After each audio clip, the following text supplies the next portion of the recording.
नमस्कार, आप देख रहे हैं insurance corner powered by Aditya Birla health insurance. मैं हूं Pankaj Matpal, certified financial planner. Insurance corner में मैं लेकर आता हूं हेल्थ इंश्योरेंस से जुड़ी हुई कुछ महत्वपूर्ण जानकारियां। पिछले एपिसोड में हमने बात की कि इंश्योरेंस पॉलिसी लेते समय किन किन बातों का ध्यान रखना चाहिए, और आज के इस एपिसोड में मैं बताऊंगा कि क्या होती हैं अलग अलग प्रकार की हेल्थ इंश्योरेंस पॉलिसीज। इससे पहले कि हम इस बात की चर्चा करें कि क्या होती हैं different types of health insurance policies, हम समझते हैं कि इंडेमनिटी प्लान और नॉन इंडेमनिटी या डिफाइंड बेनिफिट प्लान्स में क्या फर्क होता है। इंडेमनिटी प्लान्स बेसिकली लॉस को कवर करती हैं, यानी कि जो भी एक्सपेंस होता है, यदि हम हेल्थ इंश्योरेंस की बात कर रहे हैं तो हेल्थ केयर के लिए जो एक्सपेंस होता है, हॉस्पिटलाइजेशन के लिए जो एक्सपेंस होता है, उसकी भरपाई करती हैं, चाहे वो रिएंबर्समेंट के रूप में हो या फिर कैशलेस बेनिफिट के रूप में हो। लेकिन जो एक्सपेंस होता है with in the limit of insured amount, ये पॉलिसीज उसको कंपनसेट करती हैं।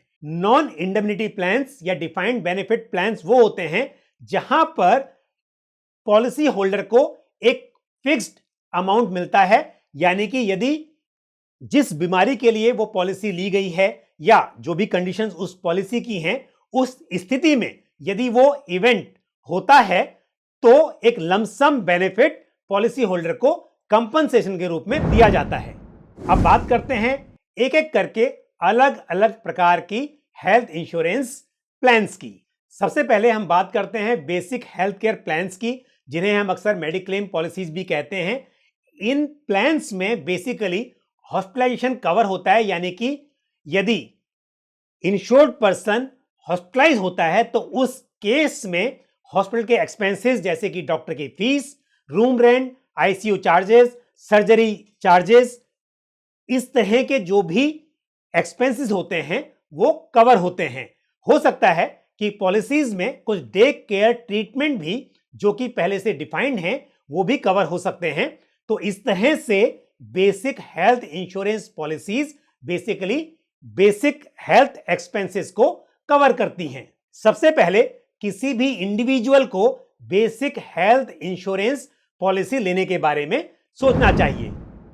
बेसिक हेल्थ केयर प्लान या मेडिक्लेम पॉलिसीज बेसिकली एक लिमिटेड सम इंश्योर्ड के साथ ली जाती हैं, और आजकल क्योंकि हेल्थ केयर एक्सपेंसेस बहुत बढ़ गए हैं, मेडिकल कॉस्ट बहुत बढ़ गई है, और ऐसे में कई बार लोग बड़े सम इंश्योर्ड के साथ पॉलिसी लेना पसंद करते हैं। हालांकि आजकल बेसिक हेल्थ केयर प्लान्स भी लार्जर सम इंश्योर्ड के साथ अवेलेबल होते हैं, लेकिन इनका प्रीमियम अधिक होता है। ऐसे में यदि एक बेसिक हेल्थ केयर प्लान एक सुपर टॉपअप या टॉपअप प्लान के साथ लिया जाए तो ऐसे में लार्जर सम इंश्योर्ड भी अवेलेबल होगा, और इसका जो कंबाइंड प्रीमियम है वो कंपैरेटिवली कम हो जाता है। ऐसे पर्संस जिन्हें अपने एम्प्लॉयर से हेल्थ इंश्योरेंस कवर प्रोवाइडेड होता है लेकिन वो एक लिमिटेड सम इंश्योर्ड के साथ होता है, ऐसे इंडिविजुअल्स भी टॉपअप या सुपर टॉपअप प्लान्स लेने पर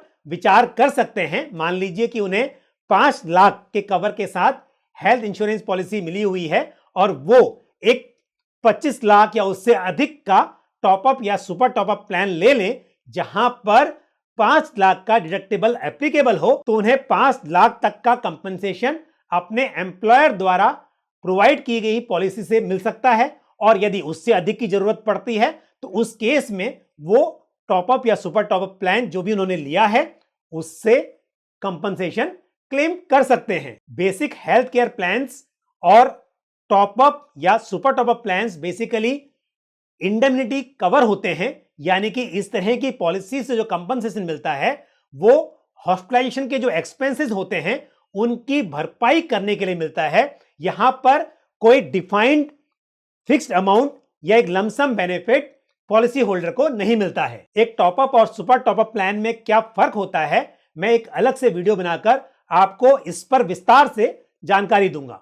लेकिन इन दोनों ही प्लान में एक मिनिमम अमाउंट डिडक्टेबल होता है, यानी कि वो अमाउंट एक्सीड होने के बाद ही इस तरह की पॉलिसीज से कंपनसेशन लिया जा सकता है।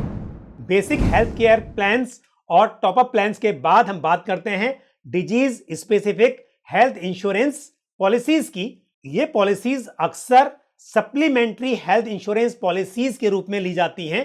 अक्सर ऐसी गंभीर बीमारियां जिनके लिए ट्रीटमेंट काफी लंबा चलता है या एक्सपेंसिव हो सकता है, उस तरह के एक्सपेंसेस को कवर करने के लिए डिजीज स्पेसिफिक पॉलिसीज अक्सर ली जा सकती हैं। कोरोना रक्षक, कोरोना कवच या फिर cancer care policies, heart care policies, even dengue के लिए भी specific health insurance policies available हैं। कुछ महामारी या टर्मिनल इलनेसेस या क्रिटिकल केयर के लिए इस तरह की पॉलिसी लेना कई बार सही साबित होता है, क्योंकि जो बेसिक हेल्थ केयर पॉलिसीज होती हैं वहां पर सम इंश्योर्ड एक लिमिटेड अमाउंट में हो सकता है, लेकिन इस तरह की गंभीर बीमारी होने पर ये जो सम इंश्योर्ड है वो शायद सफिशिएंट ना हो, एडिक्वेट ना हो। इस बात को ध्यान में रखते हुए disease specific health insurance policies consider की जाती हैं। इस तरह की पॉलिसीज डिफाइंड बेनिफिट के साथ भी अवेलेबल होती हैं और कई बार इस तरह की पॉलिसीज इंडेमनिटी कवर के साथ भी आती हैं, यानी कि यदि वो स्पेसिफिक डिजीज डायग्नोस होती है तो ऐसे केस में पॉलिसी के कंडीशन के हिसाब से एक डिफाइंड अमाउंट पॉलिसी होल्डर को कंपनसेशन के रूप में दिया जा सकता है। और या फिर पॉलिसी की कंडीशन ये भी हो सकती है कि यदि उस स्पेसिफिक डिजीज के लिए इंश्योर्ड पर्सन को हॉस्पिटल में एडमिट होना पड़े तो उस केस में हॉस्पिटलाइजेशन का जो एक्सपेंस है वो कंपनसेशन के रूप में पॉलिसी होल्डर को मिल पाएगा। अब बात करते हैं इंटरनेशनल कवर की। कई बार इंश्योर्ड पर्सन को या पेशेंट को गंभीर बीमारियों के इलाज के लिए, जैसे कि कैंसर के ट्रीटमेंट या मेजर ऑर्गन ट्रांसप्लांट के लिए देश से बाहर भी जाना पड़ सकता है और ऐसे में खर्चा बहुत अधिक होता है। तो ऐसे में इंटरनेशनल कवर प्रोवाइड करने वाली पॉलिसीज काफी फायदेमंद साबित हो सकती हैं, क्योंकि ये पॉलिसीज इंश्योर्ड पर्सन को देश से बाहर इंश्योरेंस कंपनी के नेटवर्क हॉस्पिटल में इलाज कराने की सुविधा मुहैया कराती हैं। यानी कि इंश्योर्ड पर्सन का जो भी मेडिकल एक्सपेंस होता है इस तरह की बीमारी के इलाज के लिए, और साथ ही इंश्योर्ड पर्सन के ट्रैवलिंग कॉस्ट यानी कि देश से बाहर इलाज के लिए आने जाने का जो खर्च होता है, साथ ही अटेंडेंट का भी जो खर्च होगा वो भी इस तरह की इंश्योरेंस पॉलिसीज में कवर होता है। इस तरह की पॉलिसीज इंश्योर्ड पर्सन के एक्सपेंसेस के साथ साथ डोनर और अटेंडेंट के एक्सपेंसेस, चाहे वो ट्रैवल का एक्सपेंस हो या एकोमोडेशन हो, इस तरह के एक्सपेंसेस को भी कवर करती हैं। अब हम बात करते हैं नॉन इंडेमनिटी या डिफाइंड बेनिफिट प्लान्स की, और इसमें सबसे पहले नाम आता है क्रिटिकल इलनेस प्लान्स का। क्रिटिकल इलनेसेस जैसे कि cancer, heart transplant, heart attack, brain surgery, kidney transplant, इस तरह की जो गंभीर बीमारियां होती हैं जिनके लिए एक्सपेंसेस बहुत ज्यादा होते हैं और जो कि एक बेसिक हेल्थ इंश्योरेंस पॉलिसीज से कवर करना थोड़ा मुश्किल हो सकता है, इस तरह की पॉलिसीज के लिए क्रिटिकल इलनेस कवर काफी फायदेमंद साबित हो सकते हैं। और जैसा मैंने कहा कि ये डिफाइंड बेनिफिट प्लान्स होते हैं, यानी कि इस तरह की बीमारी डायग्नोस होने पर एक लमसम अमाउंट इंश्योर्ड पर्सन को या पॉलिसी होल्डर को कंपनसेशन के रूप में दे दिया जाता है। अब यदि हम बात करें कैंसर की, तो कई बार ऐसा हो सकता है कि कैंसर डायग्नोस होने पर हॉस्पिटलाइजेशन की जरूरत ना हो, लेकिन एक्सपेंस बहुत अधिक हो सकता है। तो ऐसे में इस तरह की क्रिटिकल इलनेस पॉलिसी काफी फायदेमंद साबित हो सकती है, क्योंकि बेसिक हेल्थ केयर पॉलिसी यदि लार्जर सम इंश्योर्ड के साथ भी ली जाए तो भी उसमें जो कंपनसेशन मिलेगा वो सिर्फ हॉस्पिटलाइजेशन के केस में मिलेगा। और ऐसा हो सकता है कि इस तरह की बीमारियों में हॉस्पिटलाइजेशन के अलावा काफी और भी खर्चा हो, या ऐसा भी हो सकता है कि हॉस्पिटलाइजेशन की जरूरत ना हो लेकिन एक्सपेंस काफी अधिक हो। तो ऐसे में डिफाइंड बेनिफिट वाले प्लान यहां पर अधिक सुटेबल होते हैं। हालांकि पहले मैंने बात की disease specific health insurance plans की, लेकिन वहां पर एक या दो पर्टिकुलर डिजीज कवर हो सकती हैं उस तरह की डिजीज स्पेसिफिक प्लान्स में। और जब हम बात करते हैं क्रिटिकल इलनेस कवर की, यहां पर कई बीमारियां, ये डिपेंड करता है इंश्योरर टू इंश्योरर, लेकिन एक इंश्योरेंस पॉलिसी में क्रिटिकल इलनेस कवर में कई बीमारियां एक साथ कवर हो सकती हैं। तो उन बीमारियों में से यदि कोई भी बीमारी इंश्योर्ड पर्सन को डायग्नोस होती है तो उस केस में कंपनसेशन लिया जा सकता है।